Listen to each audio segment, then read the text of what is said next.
जय हिंद साथियों, स्वागत है आपका हमारे YouTube चैनल पे।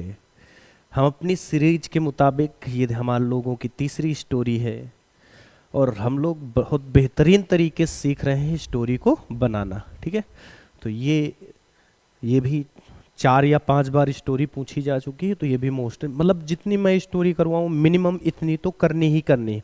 और मेरा पढ़ाने का बस इतना ही उद्देश्य है कि आप स्टोरी बनाना सीखें, ना कि रटना सीखें। ठीक है, चलिए शुरुआत करते हैं।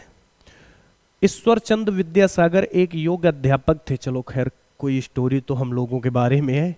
कई विद्यार्थी उनके पास आते थे। एक वृद्ध पुरुष उनके पास पढ़ने आया। विद्यासागर ने उन्हें पढ़ाने का वचन दिया, किंतु बूढ़े को व्याकरण कठिन लगती थी। विद्यासागर ने विद्यार्थियों की सुविधा के लिए व्याकरण की एक पुस्तक लिखी। वैसे मेरा मन भी था पुस्तक लिखने का, लेकिन हम नहीं लिखने वाले। ठीक है, तो ईश्वर चंद्र विद्यासागर, वैसे नाम ही इनका काफी बड़ा है ना, तो ईश्वर चंद्र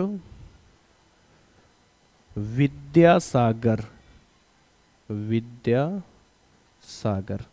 ईश्वर चंद्र विद्यासागर, ये तो नाम हो गया। ठीक है, एक योग अध्यापक थे हैं तो क्या लिख देंगे बच्चों? वाज। क्या थे? एक योग का मतलब एबल का मतलब क्या होता है? योग। तो एबल के पहले क्या लगाएंगे? देखो ए है, एबल ऐसे लिखते हैं, एबल। ठीक है, तो ये कौन सा अक्षर है? इसका प्रोनाउंसिएशन कैसा होगा? वॉवेल साउंड आएगी इसको जब बोलेंगे। और वॉवेल साउंड देखो मैंने वहां बताया है बहुत अच्छे से। ये अम्ब्रेला लिखा है, UMBRELLA, ये अम्ब्रेला लिखा है, अम्ब्रेला।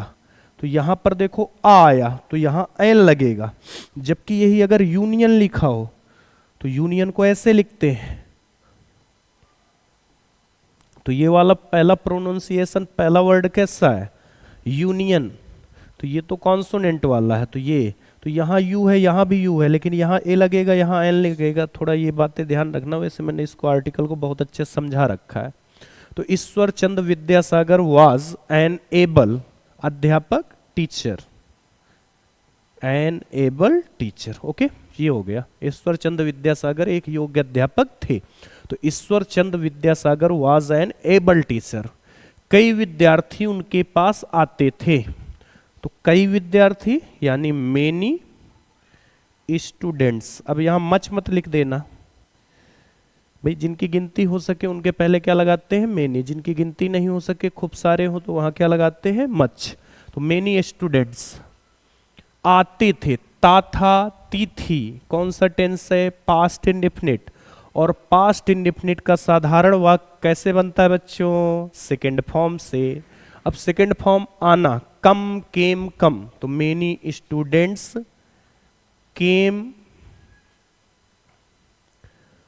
उनके पास, केम टू हिम। अब नियर मत लिख देना यहां पास की मीनिंग। ठीक है, many students came to him, उनके पास आते थे। अब कुछ बचा है? नहीं, बस इतना ही है। तो many students came to him, बहुत या कई विद्यार्थी उनके पास आते थे। एक वृद्ध पुरुष उनके पास पढ़ने आया। तो एक वृद्ध पुरुष, तो N old man, N old man, एक वृद्ध पुरुष। एन क्यों लगा? ओल्ड के पहले। ठीक है, ओ लिखा है वहां पे।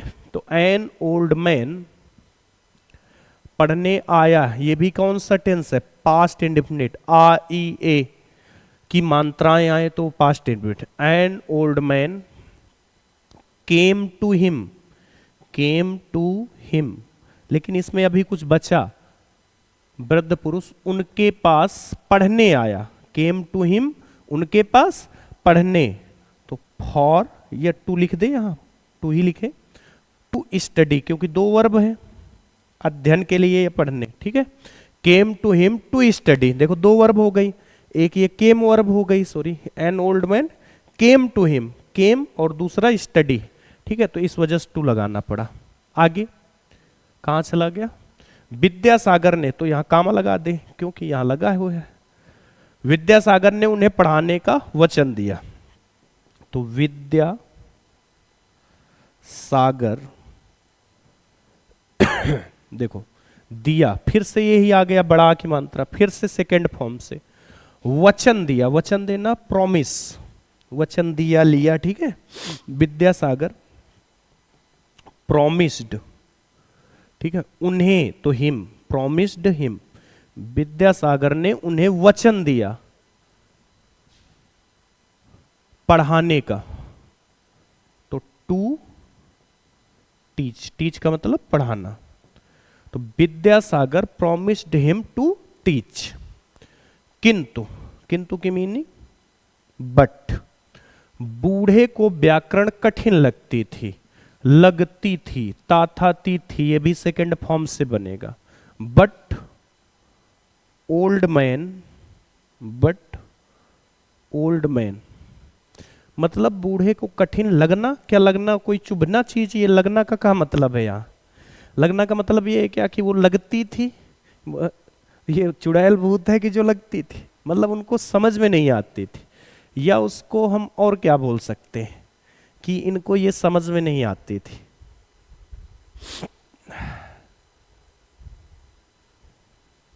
बोलो, मतलब वो, मतलब इसको क्या वो पाते थे कि यार ये बहुत कठिन है, मेरे बस की नहीं है, ठीक है, यही तो मतलब है। मतलब उनको कठिन लगने का मतलब उन्होंने पाया कि ये भाई बहुत कठिन, पाया का मतलब समझ गए, वो जब देखे कि यार भाई ये ग्रामर जो है ये तो बहुत कठिन है भाई, तो ही नहीं, या तो ओल्ड मैन लिखा हुआ है ना, किंतु बूढ़े को, तो old man found, old man found the grammar, the grammar difficult, difficult कठिन तो difficult, the but old man found the grammar difficult, मतलब जो बूढ़े व्यक्ति ने उसने पाया कि भाई ग्रामर क्या है, कठिन है भाई, ग्रामर डिफिकल्ट, तो but old man found the grammar difficult. Vidyasagar ने विद्यार्थियों की सुविधा के लिए व्याकरण की एक पुस्तक लिखी, फिर से बड़ी, तो फिर से वही विद्यासागर, विद्यासागर लिखी, तो लिखना की second form, write wrote written, तो विद्यासागर रोट, विद्यासागर ने लिखी, क्या लिखी, व्याकरण की एक पुस्तक, तो Vidyasagar wrote a book of, a book of grammar, व्याकरण का मतलब ग्रामर, ठीक है, बहुत लोगों को पता भी नहीं होगा ना, तो a book of grammar, Vidyasagar wrote a book of grammar, Vidyasagar ने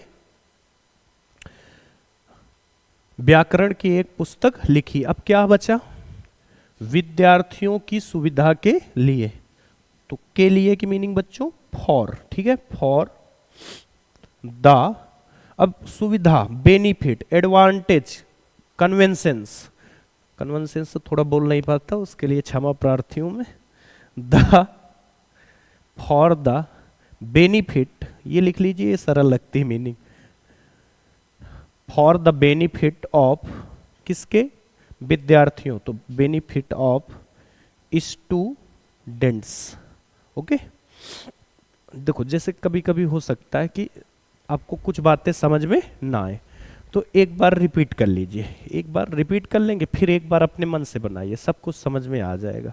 ये मुझे मालूम है कि अगर एक दो बार प्रयास करेंगे तो आपको सब कुछ समझ में आ जाएगा। देखो ये वाली स्टोरी तो और जल्दी हो गई, 9 मिनट पे हो गई, ठीक है। तो काम वही करना है, मैं बार बार बोलता हूँ कि आप पढ़ रहे हैं दूसरों को भी पढ़ाएं, क्योंकि इससे देखो जितना बांटोगे चीजें उतना ही बढ़ती हैं।